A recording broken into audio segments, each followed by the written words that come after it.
In all honesty, I wasn't really too surprised at the outcome. At the same time, in hindsight, you're looking at it and thinking to yourself, you know what, maybe Cyril Gahn does have a chance.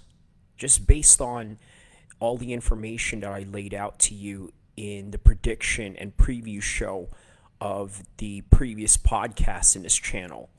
I mentioned something to the effect of where John Jones usually would have problems with guys that are a little bit bigger, guys that can move or have an elusive movement. But we also forget that John is a formidable wrestler.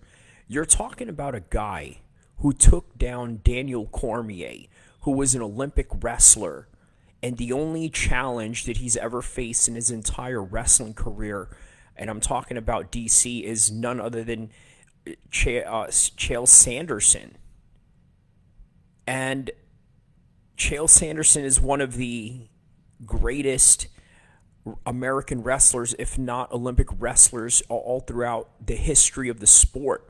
That's the type of caliber Daniel Cormier is, and multiple times John Jones was able to take this guy down and show what type of wrestling pedigree he had, even though he was only able to wrestle up as high as JUCO rather than going into the Division I colleges of wrestling or going into the Olympics. But then, of course, he was destined to be exactly what he is, which is none other than one of the greatest mixed martial artists in the entire history of the sport. And he proved it tonight. Now, as for Cyril Gahn, this kind of shows you the level that he's really at. Why do I say that? Because everything that he mentioned about his training habits really came into play tonight. Now, going into the fight, you're probably thinking to yourself, this guy is capping, as the kids like to say nowadays, meaning that he's lying or fibbing or making up stuff for whatever reason or strategic matters that he's trying to convey this message in that matter. But the bottom line is, Cyril Gahn wasn't lying. And here's another thing you got to understand about combat sports. It doesn't lie. It tells the truth. Here's another truth that this story really plays, and that's how they look prior to a fight. You guys ever seen the camera shots that they pull backstage whenever the fighters are coming into the arena or whenever they're hanging out backstage just right before their fights? You can usually tell a lot, and sometimes a little too much, because I think it tells a lot more than what you see in the embedded series, which, by the way, brilliantly enough, they film it on one day and then they release it on the next day to basically let you know what's going on within the 24-hour range of what these fighters are going through in that fight week, and that process of making weight, going into media days, going and doing your media obligations or doing open workouts, and then going into the press conference, and then going into the official weigh-ins. And then when you're done with that, hours later, you come back into the ceremonial weigh-ins to do a face-off. And they do a good job of showing everything that these fighters are going through. But there is nothing like being in a live event to where you're basically just seeing them in the form of right here, right now. And the faces don't lie. The eyes don't lie. Cyril Gahn looked very nervous going into this fight, and rightfully so. John Jones looked even more nervous as well. And I had seen that someone had mentioned something along the lines of John Jones saying, or one of the guys saying in one of the companion shows or one of the reaction shows, or maybe one of the commentators, because I had multiple audio that was playing at the same time, so I'm not sure where it had come from, but something along the lines where they were saying that John Jones had this fat man sweat going on before he was walking into the cage. Of course, you got to think, even though you're prepared, even though you know that you're the better guy, even though you understand that you are the superior fighter, you have the superior skills in every department of the compository matters within the sport of mixed martial arts, the thing is, there's still doubt that will always plague in the back of your mind. That is, until you finally walk in there and the bell rings and you throw your jab, you throw your kicks, you find your range. You get into close range in order to close the distance, which is what John Jones did, and was able to get the takedown on Cyril Gane and was able to basically sit right on top of him, almost in the same kind of position as to where Khabib would kind of have a double figure four leg lock, or a Dagestani leg lock, as they call it, right up against the fence in the same similar fashion that he did to Michael Johnson and Edson Barbosa.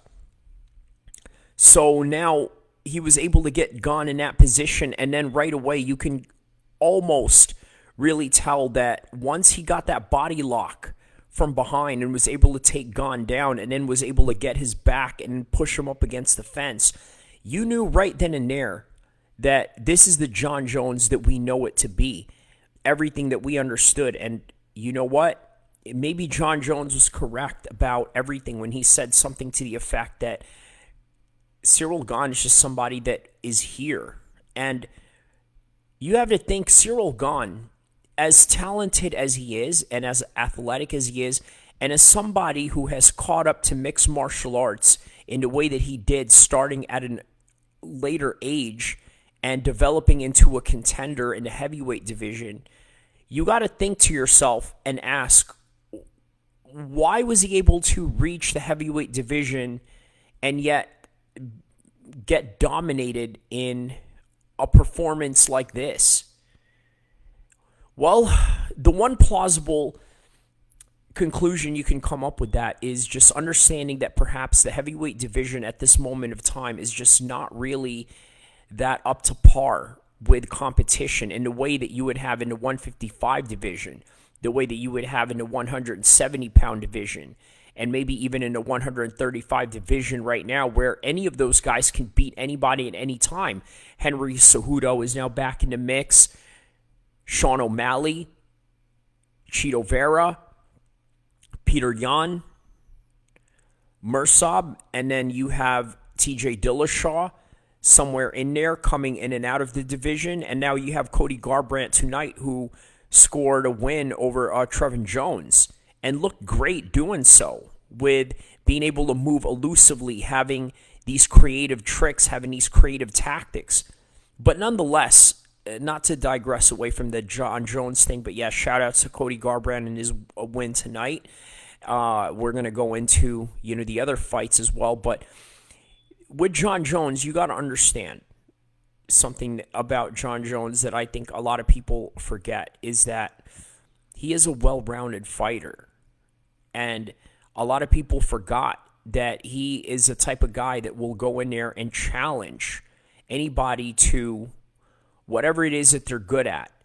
And what I was saying before really was that John Jones is now a heavyweight champion, but at the same time, you have to ask, how stacked is the heavyweight division in comparison to the other weight classes? Because that's where I was getting at before I got into that little tangent. But yeah, so the heavyweight division right now is exactly what it is, and John Jones showed that, and Cyril Gane is just a clear reflection of that. Francis Ngannou in the same kind of similar fashion.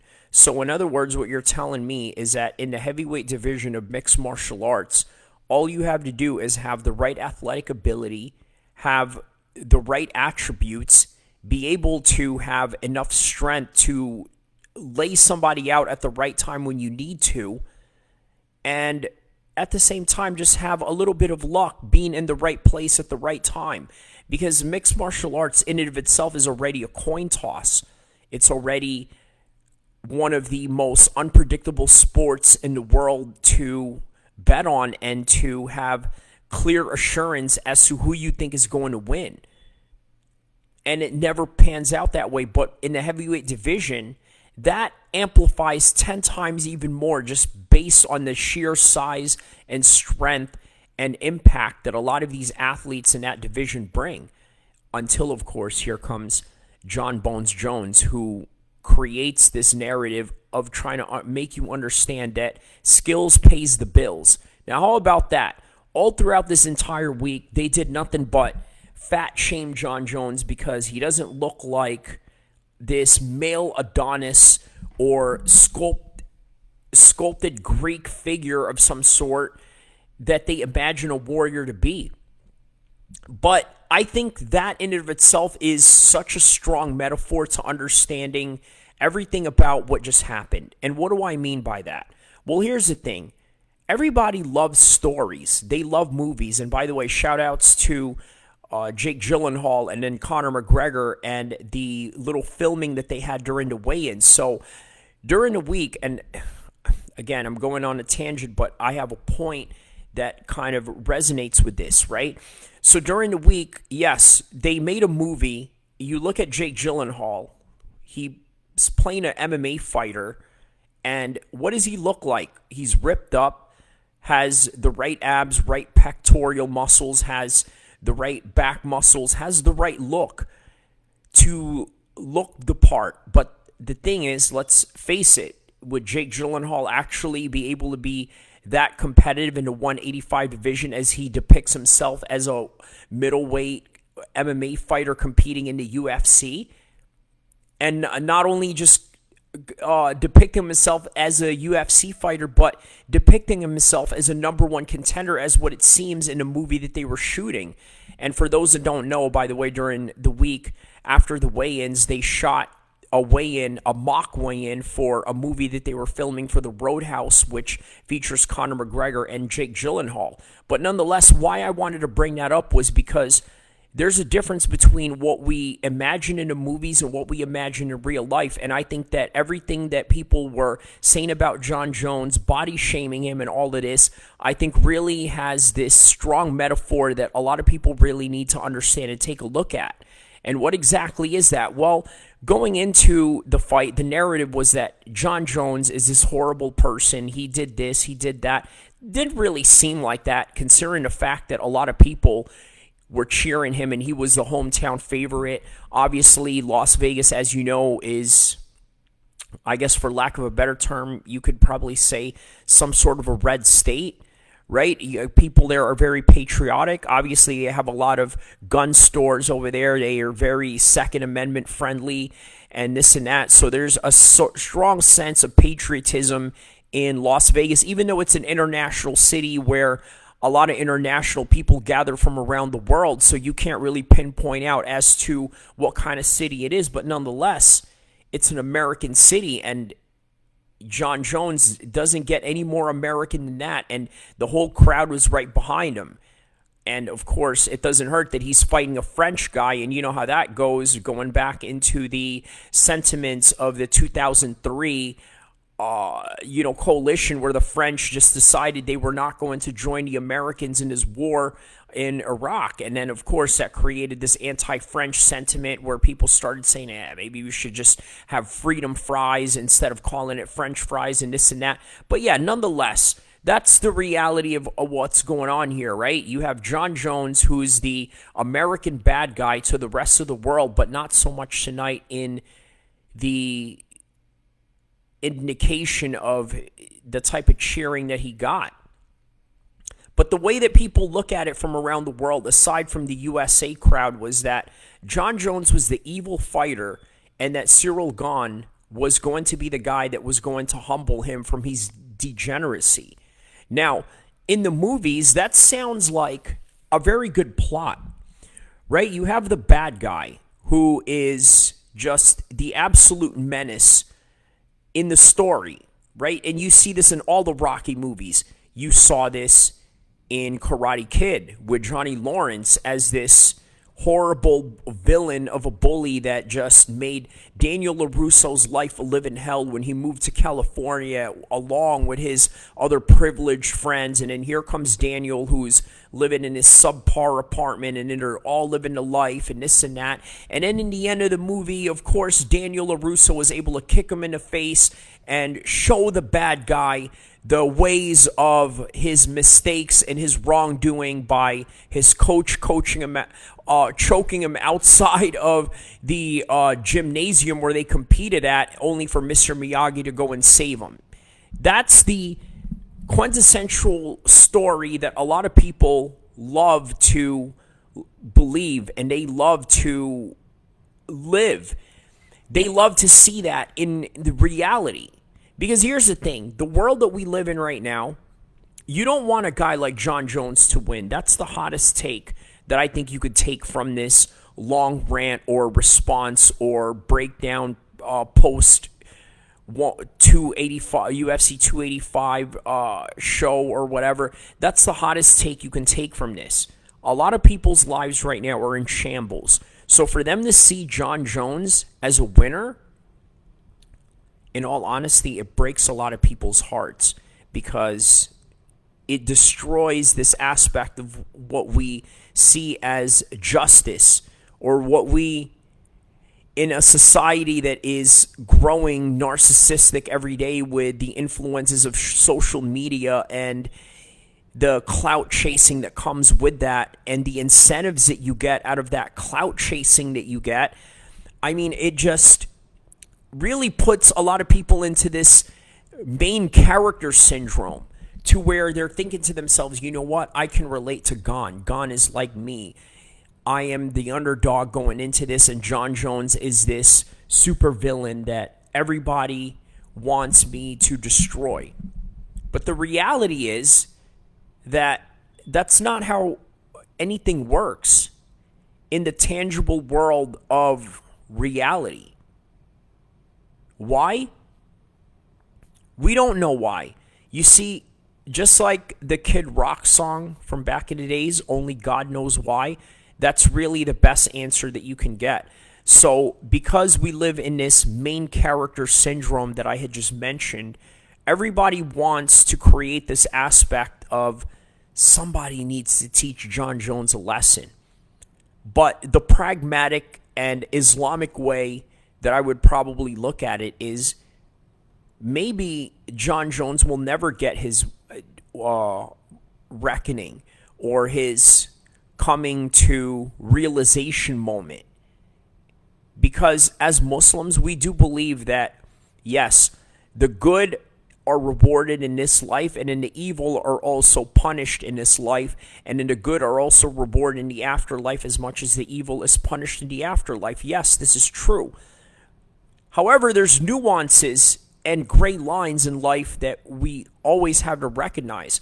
There's serial killers that are going to get away and never be caught. There are people out there that have done a lot of people wrong in their jobs, in their markets, in the world of international affairs, of politics and espionage and diplomacy. But the problem is that these war criminals, these traitors, these treasonists, these people that go out there and human traffic for whatever profits they make out of it, they may never get caught, and then some do. So what do you have to say to that? Well, it always goes back into this conversation where people say things like, especially the atheists, they say things to the extent of, well, if God exists, then why is this happening? Why would he allow children to suffer, or why are all these things happening? Well, here's the thing. I mean, these are some of the most beautiful mysteries of life, rather the mysteries of the universe. But the reality is that as Muslims, one of the things I can tell you we do believe in is that you may not be punished in this life, but you can always be punished in the afterlife. And everybody is looking at Jon Jones right now. They're thinking to themselves, wow, what a great life that this guy has. Maybe even some would look at him in envy. And in that envy would also be this aspect of, well, you don't deserve that. You don't deserve to be the greatest of all time that you are right now. Now you're a double champion. You've now won 2 weight divisions in 2 tough weight classes that nobody ever would have thought you would even move up to or even take that challenge, but he did. The thing is, this is why they call it the theater of the unknown. Because you never know what is going to happen in life and in the cage. So Jon Jones is able to escape this one, but will he escape tomorrow? Will he escape the next day? And here's the thing. You're looking at this guy like, amazing. He got it all figured out. All of these things that have happened before is now completely erased. I mean, obviously you've seen that going into the cage, his significant other that he had that issue with in the same town in Vegas. Mind you, I mean, think about that in perspective, right? This guy gets in trouble in Vegas. Him and his significant other break away for whatever reason, and then he goes into these shambles. He goes and trains with Henry Cejudo for a little bit. He gets kicked out of the Greg Jackson gym just prior. And years later, not too long, now they're back and they win the heavyweight championship of the world together. And by the way, while he did that, he was able to do that with his significant other as well. By the way, in the same town that he was inducted into the Fight Wing Hall of Fame with his matchup against Alexander Gustafsson back in 2013. So you're asking yourself, if you're one of these people that has a main character syndrome, where is the punishment for this guy? So my answer to that is maybe it's not going to happen today. Maybe it's not going to happen in the next match. And maybe it's not going to happen in the next match after that. But then who's to also say that Jon Jones is an evil person? Yeah, of course, we have all the evidence and the rap sheet that he's accumulated over the years. All of this is true. Make no mistake about it. The reality is that none of us can really judge other than Allah. But that's also why they call it the theater of the unknown.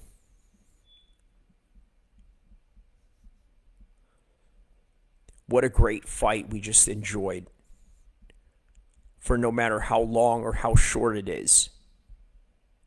But that's why they call it the theater of the unknown.